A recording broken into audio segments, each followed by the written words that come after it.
Muy buenos días, chicos. Vamos a comenzar nuestra clase de aritmética del día de hoy, comenzando una nueva semana. A ver, están las diapositivas.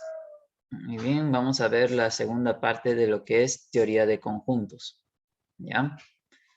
Entonces, la semana pasada estuvimos viendo la relación de pertenencia, ¿verdad? Hemos visto también cómo se determinan los conjuntos. El día de hoy vamos a estar viendo otro tipo de relación, ¿ya? Entre conjuntos. Ahí está Yandelfer ingresando a clases. Listo. Entonces, vamos a comenzar por ahí. Entonces, teoría de conjuntos parte 2. La relación de inclusión. La relación de inclusión se da de conjunto a conjunto. La semana pasada hemos visto una relación de elemento a conjunto. ¿Ok? La pertenencia es elemento a conjunto. En este caso, la relación de inclusión es de conjunto a conjunto, ¿ya? Solamente se puede trabajar entre conjuntos. Entonces, se dice de que si tú tienes esta simbolización, se debe leer A está contenido en B. También se puede leer A es subconjunto de B. Y también se podría leer A está incluido en B. Puedes utilizar estas palabras para decir de que hay un conjunto A, mira, este de color rojo, que se encuentra formando parte del conjunto B. ¿Ok? Tiene que estar sus elementos del conjunto A, tienen que también ser parte del conjunto B. ¿Ya? Pero el elemento A está funcionando aquí como si fuese un subconjunto, ¿ya? Un subconjunto. Entonces, puede también darse el caso en que el conjunto A y el conjunto B tengan los mismos elementos. Por lo tanto, podemos decir que el conjunto A está incluido en el conjunto B o es igual al conjunto B también. ¿Ok? ¿Por qué razón? Porque si tiene la misma cantidad de elementos, está sobrepuesto. Exactamente los mismos elementos, por no equivocar la definición. Tiene que tener los mismos elementos para que sean iguales. Entonces también se estaría hablando de inclusión, ¿ya? O sea que el conjunto A está dentro del conjunto B y al mismo tiempo es el mismo conjunto. ¿Ok? Ahora, también podemos decir que B contiene al conjunto A, ¿ya? En forma inversa. Por ejemplo, si hablamos del conjunto que tiene más elementos, podemos decir, ¿no? B contiene al conjunto A. Ahora, cuando se habla de inclusión, también hay una simbolización cuando el conjunto no está incluido o no está contenido. Eso es el mismo conjunto que parece una C media achatada, ¿ya? Este mismo símbolo, pero con una línea cruzada, con una tachada, por decirlo así. Entonces, eso significa que no está incluido. C, por ejemplo, dice no está incluido en B o no está contenido en B. ¿Qué significa eso? Que en el caso del conjunto C, hay la posibilidad de que solamente algún elemento sea parte del conjunto B, pero no todos. ¿A qué me refiero? Por ejemplo, el conjunto B puede tener los elementos 1, 2 y 3. Y el conjunto C puede tener los elementos 3, 4 y 5. Eso significa que no está incluido porque solamente uno de los elementos que tiene C está en el conjunto B, pero no todos. La inclusión trata de que todos los elementos de un conjunto estén dentro de otro conjunto mayor. También se puede dar el caso en que, por ejemplo, el conjunto B tiene los elementos 1, 2 y 3 y el conjunto C tenga los elementos 4, 5 y 6. Si te fijas, no tienen ningún elemento en común. Por lo tanto, C es un conjunto que no está incluido o no está contenido en B, porque no hay elementos que le pertenezcan a B. No hay elementos que coincidan en B, ninguno. Entonces pueden ser conjuntos que se intersectan con algunos elementos o podrían ser conjuntos disjuntos, ¿ya? Por eso decimos que no está contenido.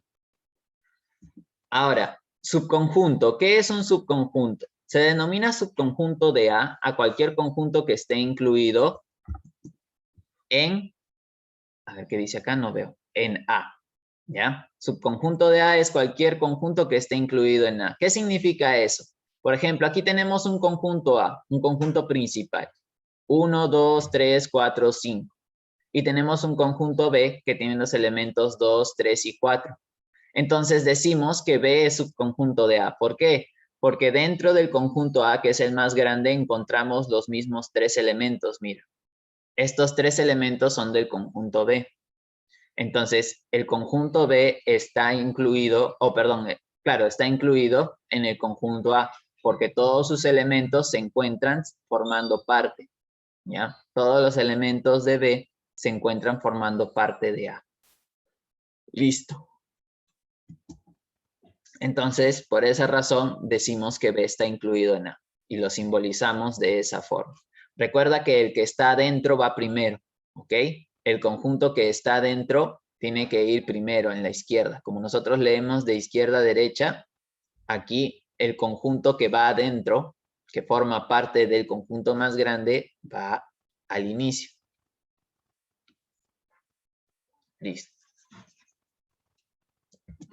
Ahora, conjuntos especiales. El primero vendría a ser el conjunto universal, ¿ya? Es un conjunto que tiene todos los elementos de determinado contexto, ¿ya? Entonces, por ejemplo, nosotros vamos a estar denominando un conjunto universal con la letra U mayúscula, ¿ya? Con eso vamos a estar nombrando nosotros a nuestro conjunto universal. Entonces, ¿de qué se trata? Por ejemplo, acá dice, el universo de un conjunto, por ejemplo, en este caso, ¿no? El conjunto universal U sería las X, tales que esas X es un animal mamífero. Ya te he explicado la semana pasada de que X es la representación de los elementos del conjunto. Entonces, decir que es una X tal que que esa X es un animal mamífero significa que aquí vamos a estar nombrando todos los nombres de aquellos animales que sean mamíferos. Cada animal mamífero va a ser un elemento de este conjunto. Entonces, por ejemplo, acá vemos, ¿no? El perro, el gato, la vaca, el delfín. ¿Qué otro animal es mamífero? El león, el elefante, la jirafa, tigres, hienas, son mamíferos. Pero como son demasiados animales mamíferos, ponemos puntos suspensivos, porque son muchísimos, ¿ya? No nos alcanzaría la hoja aquí para nombrarlos todos, entonces por eso colocamos puntos suspensivos. Pero ahí tienen que estar todos los animales mamíferos que se han descubierto en el planeta Tierra, ¿ya? Sin excepción. El conjunto universal es sin excepción, tienen que estar todos los casos, ¿ya? Todos los posibles elementos. Por ejemplo, acá vemos, este conjunto universal está compuesto por las X, tales que esa X es un número natural. Entonces recuerda que los números naturales nosotros los estamos trabajando desde el 1. Entonces diríamos que el conjunto U, el conjunto universal que está aquí, está compuesto por los elementos 1, 2, 3, 4, 5, 6, 7, 8, 9, 10, 11, 12 y así hasta el infinito. ¿Ya? Entonces colocamos simplemente puntos suspensivos para hacer indicación de que este conjunto no tiene fin, que se pueden seguir escribiendo elementos. En cambio, en el caso de los animales mamíferos, pues sí acaba, porque los animales mamíferos son un conjunto finito, o sea, que se pueden llegar a contar todos sin excepción, ¿ya? En el caso de un conjunto que tenga elementos infinitos, colocamos puntos suspensivos en el extremo que se aproxima al infinito, ¿no? Listo. Siguiente, conjunto unitario, o también llamado conjunto singleton, ¿ya? ¿Cómo se trabaja aquí? El conjunto unitario, pues, es aquel que contiene solamente un elemento, ¿ya? Es aquel conjunto que tiene un solo elemento. Entonces, por ejemplo, te dicen que el conjunto A está compuesto por 4, punto y coma 4, punto y coma 4, unas 6 veces. En realidad, ese conjunto, ¿ya? Ese conjunto solamente vendría a tener un elemento, que es el número 4. ¿Por qué razón? Porque es un ente abstracto, ¿ya? Las cosas abstractas se pueden contabilizar si es que se repiten en un conjunto como una sola cosa. Ejemplo de esto, por ejemplo, las palabras que indican sentimientos, los números, ¿qué otra cosa más? Diferentes cantidades de números, cosas imaginarias, todo aquello que no podemos percibir en la realidad, ¿ya? Todo aquello que no podemos percibir en la realidad. Entonces, si se repite, solamente lo contamos una vez. Ahora, si te dicen, por ejemplo, que un conjunto tiene los elementos A, B y C, pero también te dicen que es unitario, significa que esos elementos son iguales entre sí. Por ejemplo, A es lo mismo que B, y que B es lo mismo que C, y que A es lo mismo que C. Son iguales. ¿Por qué razón? Porque es unitario. No pueden haber elementos diferentes, deben ser iguales. Por lo tanto, A es igual a B y B es igual a C. Por transición, A también es igual a C. Digamos que A vale 4. ¿Qué significa eso? Que este también vale 4. Por eso es que este también vale 4. Entonces, en realidad, en este conjunto habían 3 números 4, lo que quiere decir que es un conjunto unitario, porque al ser elementos repetidos se cuentan una sola vez. ¿Ok? Listo. Damos esto. Luego, por ejemplo, también tenemos aquí, ¿no? C es igual a 4 punto y coma n. Nos dicen que este conjunto es unitario, ¿ya? Nos dicen que el conjunto es unitario. Entonces, como aquí tenemos un número y una letra, significa que al ser unitario estos dos deben ser iguales. Por tal razón, n tiene que ser igual a 4, ¿ya? Para que sea unitario. Si n es 4, hay 2 4. Por lo tanto, simplemente se contaría como si fuese uno solo. ¿Ya? Se contaría como si fuese uno solo. ¿Hasta ahí alguna pregunta?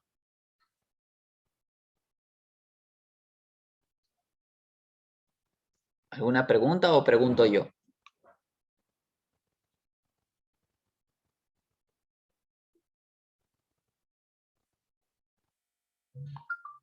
Ya, pregunto yo. A ver, vamos a quitar esto un ratito. A ver, Brisa, ¿qué es la inclusión de conjuntos?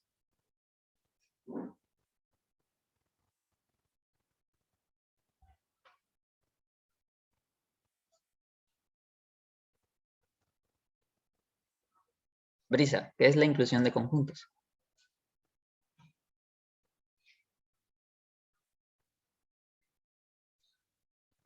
¿Sabes o no sabes? Johari, ¿qué es la inclusión de conjuntos?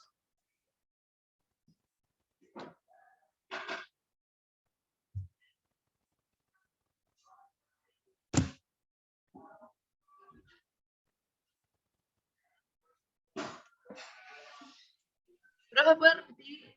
¿Qué es la inclusión de conjuntos?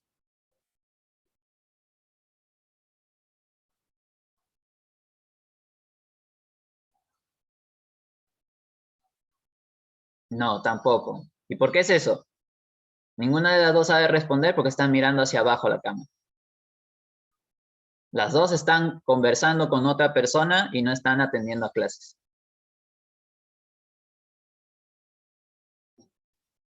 Señoritas, ustedes están en clases. Quieren conversar, pueden salirse del Zoom, conversar todo lo que quieran y de ahí regresan. Pero están en clases ahorita.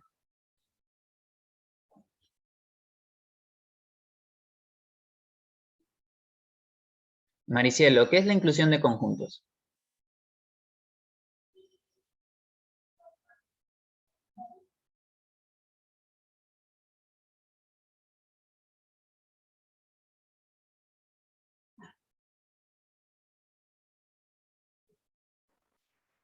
Cuando un conjunto tiene lo mismo que el otro.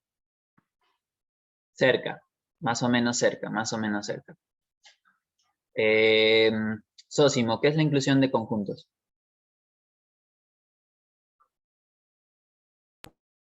Entonces incluyen términos iguales o diferentes, de diferentes cantidades. No, te alejaste mucho. Yandelfer, ¿qué es la inclusión de conjuntos?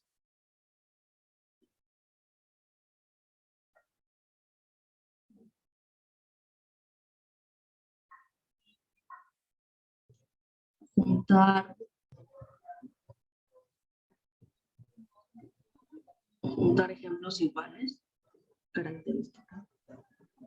No. Milenka, ¿qué es la inclusión de conjuntos? Cuando incluimos a otro conjunto por tener elementos iguales dentro de uno. Ya, un poco más cerca, un poco más cerca. Jefferson, ¿qué es la inclusión de conjuntos? Cuando un conjunto se encuentra dentro de otro conjunto. Claro, en resumidas cuentas, sí. Cuando un conjunto se encuentra dentro de otro conjunto, pero no necesariamente es que tengan los mismos elementos. Por eso le decía a Maricielo, que no está cerca, o sea, estaba cerca sí porque puede darse la posibilidad de que tengan los mismos elementos, pero no es la definición exacta. Ahí por ahí, Sósimo decía de que los elementos podrían ser cantidades diferentes.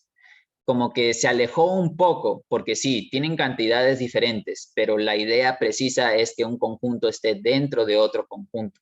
Entonces, por ahí se acercaba más Milenka. ¿Ya? En el caso de Yandelfer, está un poquito más lejos lo que dijo. Listo. ¿Qué es un conjunto universal, Brisa?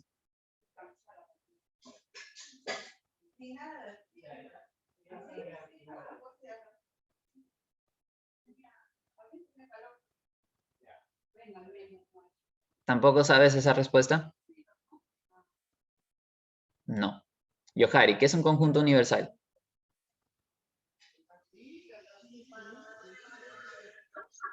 Perdón, ¿puedes repetir? Cuando tiene muchos elementos. No. Eso podría ser cualquier conjunto. Maricielo, ¿qué es un conjunto universal?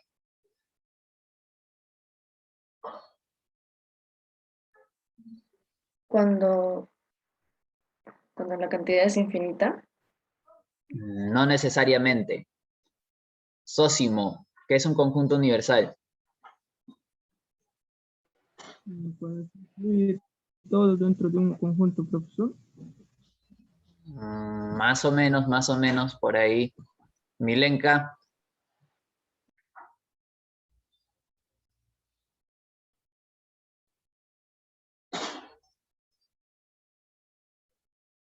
Un conjunto universal es aquel que tiene cierta... no sé cómo explicarlo, profesor, se me van las ideas. Ya, ok. A ver, vamos a probar con Jefferson. Jefferson, ¿qué es un conjunto universal? El conjunto de todos los elementos. Falta precisar ahí. O sea, es el conjunto que tiene a todos los elementos, pero de determinado contexto o de determinada característica.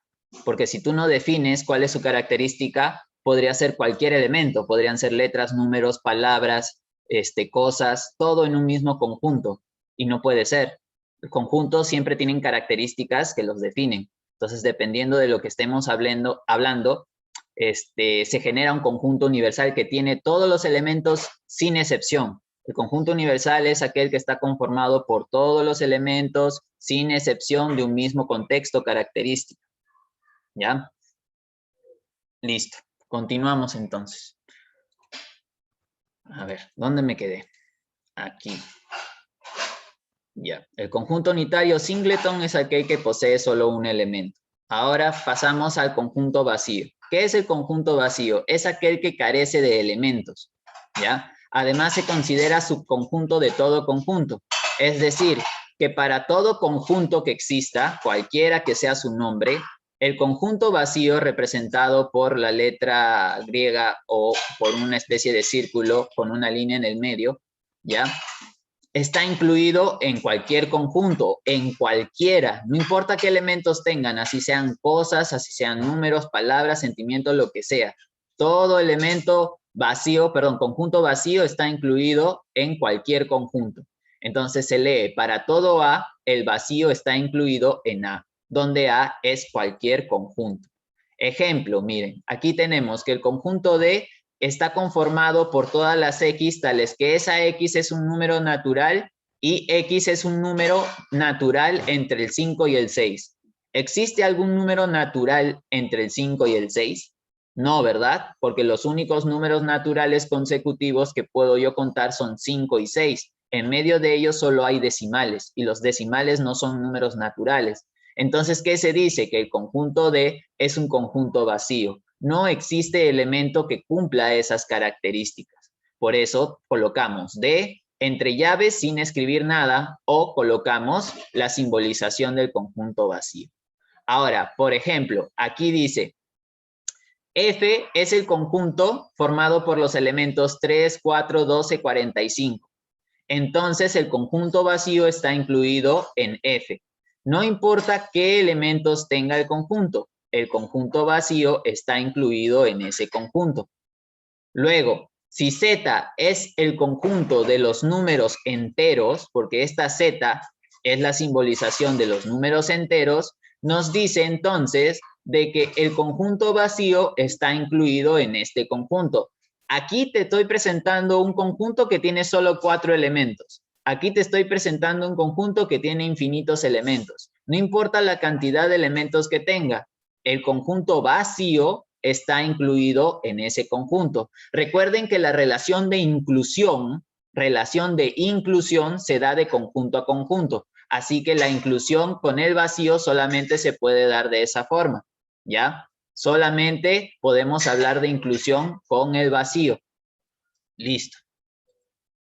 Entonces, no podemos decir que el vacío pertenezca, ¿ya? No podemos decir que el vacío pertenezca al conjunto Z, por ejemplo. Esta afirmación es falsa. Solamente se puede decir que el conjunto vacío está incluido, porque la relación que existe entre ellos es solo de inclusión, no de pertenencia. Acuérdense que la pertenencia es de elemento a conjunto, y esto es un conjunto. Por eso es que solamente se dice está incluido. Solamente se puede decir eso, para que sea verdadero. Ahora, veamos unos ejemplos. Mira, dice, determina el siguiente valor de las proposiciones respecto al siguiente conjunto. Y nos dan el conjunto A, que tiene estos elementos. Fíjense bien, este elemento es 5 nada más. Este elemento es el subconjunto 6. Es un conjunto dentro del conjunto A. Este elemento es un subconjunto que adentro tiene otro subconjunto que vendría a ser el 8. Y este otro subconjunto es un elemento que tiene 2 elementos dentro. O sea, cada una de estas llaves representa un subconjunto, ¿ya? Un grupito que se ha formado dentro del conjunto principal. Ahora, cuando hablas de inclusión, recuerda que la inclusión es hablar de conjunto a conjunto, no de elemento a conjunto. Entonces, ¿qué pasa? Cuando tú tengas, por ejemplo, entre llave 5 y te pregunten si está incluido en A, tú tienes que decir que esto es verdadero. ¿Por qué razón? Porque el elemento 5 no puede estar incluido en A. Elemento 5 no puede estar incluido en A, pero al ponerlo entre llaves se vuelve un subconjunto, se vuelve su propio conjunto. Por tal razón, ahora sí hablaríamos de que un conjunto está incluido en otro, pero no podemos decir que un elemento está incluido en un conjunto, no se puede. Así que lo práctico es que cada elemento del conjunto A puesto nuevamente entre llaves se convierte en un subconjunto y solamente aquellos subconjuntos están incluidos en A. Así que si nos preguntan, ¿el elemento 5 está incluido en A? Tenemos que colocar que esto es falso, porque es un elemento, no es un subconjunto.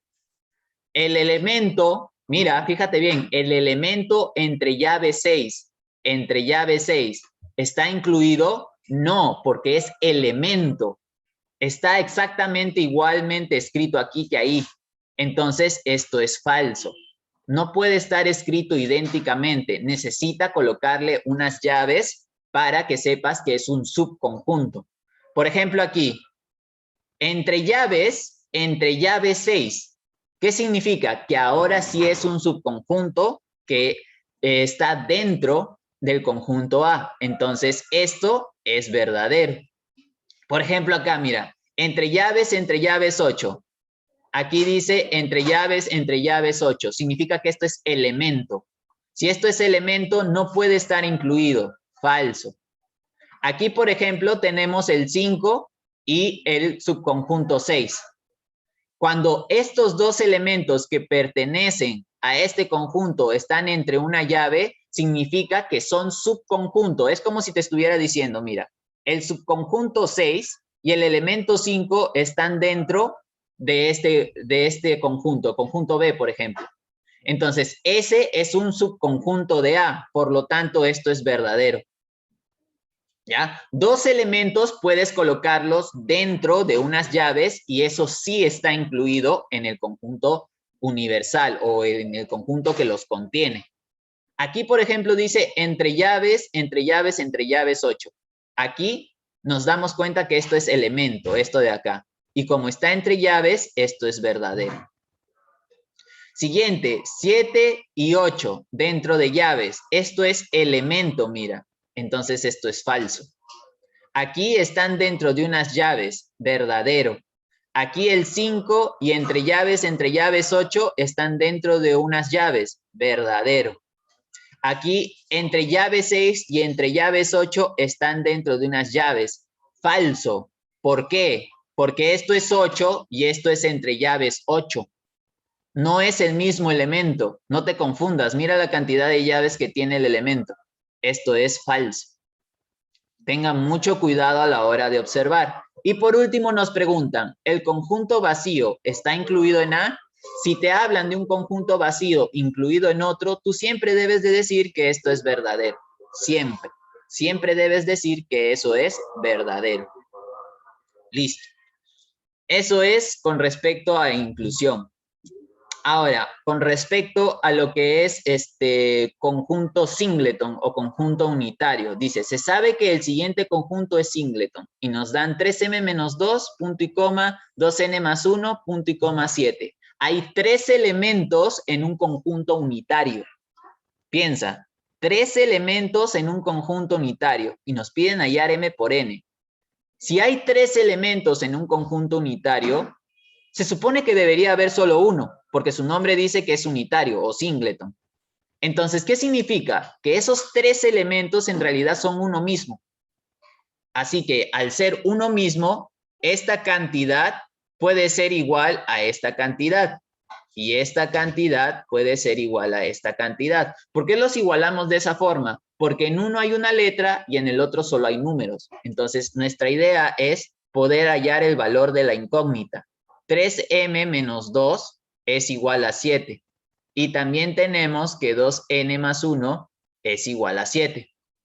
Entonces, pasando esto a sumar, tendríamos que vale 9 y m valdría 3. En este caso, pasando a restar, tendríamos de que 2n es igual a 6 y n vendría a ser igual a 3. Entonces, si nos preguntan ¿cuánto es m por n? Tendríamos que multiplicar 3 por 3 y eso es igual a 9. ¿Ya? Eso es para poder desarrollar un ejercicio de ese tipo. Por ejemplo, acá nos presentan el mismo caso, mira. Si se sabe que el siguiente conjunto es unitario y nos dan 3 elementos, 6x al cubo más 2, y sobre 2 más 45 y 50. Y nos piden calcular y menos x. Al ser unitario, significa que este de aquí, elemento, es igual a este. Y este elemento también es igual a este de aquí. Igualamos un elemento que tenga una variable con un elemento que sea solo número. ¿Por qué? Porque así podemos hallar el valor de esa variable. Si igualamos dos variables diferentes, pues no vamos a encontrar respuesta a menos de que hagamos un reemplazo de variable o algo por el estilo. Entonces no nos conviene. Así que tendríamos dos ecuaciones de esta forma.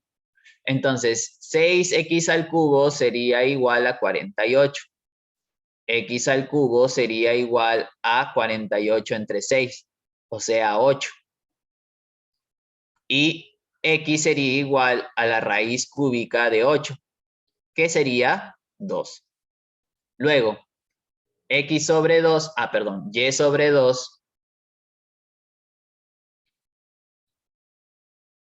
sobre 2 es igual a 5, porque 45 pasa a restar. Y y va a ser igual a 2 por 5.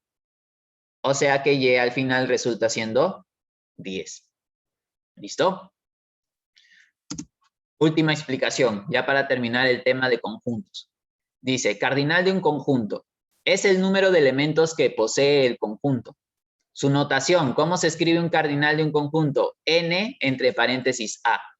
Por ejemplo, tenemos el conjunto D que tiene los elementos A, B, C, D y E. Son 5 letras diferentes. Como cada elemento que posee este conjunto son elementos diferentes, al contarlos, pues habrían 5 elementos diferentes. 1, 2, 3, 4, 5. Eso es el cardinal de un conjunto, contar los elementos de un conjunto. Por ejemplo, aquí vemos un conjunto que tiene los elementos 5, 5, 2, 2, 2, 3, 3, 6, 6, 4. A primera vista tú podrías decir, profesor, en realidad esto tiene 10 elementos y eso es falso. ¿Por qué razón? Porque te acuerdas que te expliqué que cuando los elementos se repiten y son abstractos, se cuenta como uno, ¿verdad? Entonces aquí solamente habrían 5 elementos. Aquí hay un 5, un 2, un solo 3, un solo 6 y un 4. Entonces, ¿cuántos elementos hay? Hay 5. El número de elementos de D y el número de elementos de E es el mismo, ¿ya? A pesar de que tiene elementos repetidos, es el mismo número de elementos. Ahora, si se repiten, se cuentan una sola vez, como ya te lo expliqué, pero en el caso de que sean elementos concretos, porque esto te explico, solo con los elementos abstractos se cuentan como un solo elemento. Si fueran elementos concretos, o sea, cosas de la realidad, se deben contar todos los elementos que conforman el conjunto. Por ejemplo, si fuesen personas, seres humanos, cada persona es un individuo diferente. Igual las manzanas, por ejemplo.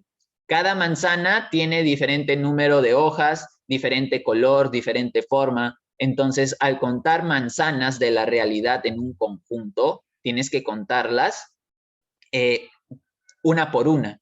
Si tuvieras, por ejemplo, en tu mesa, ¿ya? En tu mesa, tuvieras 10 manzanas y te dijeran cuál es el número de manzanas de este conjunto, o sea, su cardinal, tú tienes que decir que son 10 manzanas, a pesar de que todas sean manzanas, porque cada una tiene una forma diferente, tiene un color diferente, tiene un número de hojas diferente, ¿ya? Cuando son objetos de la realidad, el número de elementos que posee son exactamente el número de cosas que estás percibiendo. Ahora, por último, aquí dice, sean los conjuntos A y B. Determina el cardinal de A más el cardinal de B. En este caso, el conjunto A está conformado por los elementos 4, 5, 6, 7 y 8. Como son elementos diferentes, vamos a contabilizarlos. Igualito el conjunto B. El conjunto B está conformado por los elementos 2, 3, 4, 5, 6 hasta el 11. Entonces te preguntan, ¿cuál es la suma de los cardinales de ambos conjuntos? Al contar, el primero tiene 5 elementos y el segundo tiene 10 elementos, porque cada uno de esos elementos es diferente. Entonces, al sumar estos dos cardinales de estos conjuntos, la respuesta vendría a ser 15. Y listo, eso sería todo por la clase de hoy. Ahí está su tarea y la resolución de la tarea anterior. Y eso sería todo. Por favor, no se olviden de enviarme la tarea ya temprano y ahorita voy a mandar la lista de los que no han enviado tarea la semana pasada. ¿Ok? Entonces, nos estamos viendo el día de mañana, chicos. Por favor, ¿mañana qué nos toca hacer? Ecuaciones bicuadráticas. Ya. Entonces, mañana nos vemos en álgebra, ¿ya? Cuídense, cuídense. Hasta luego. Hasta luego, hasta luego.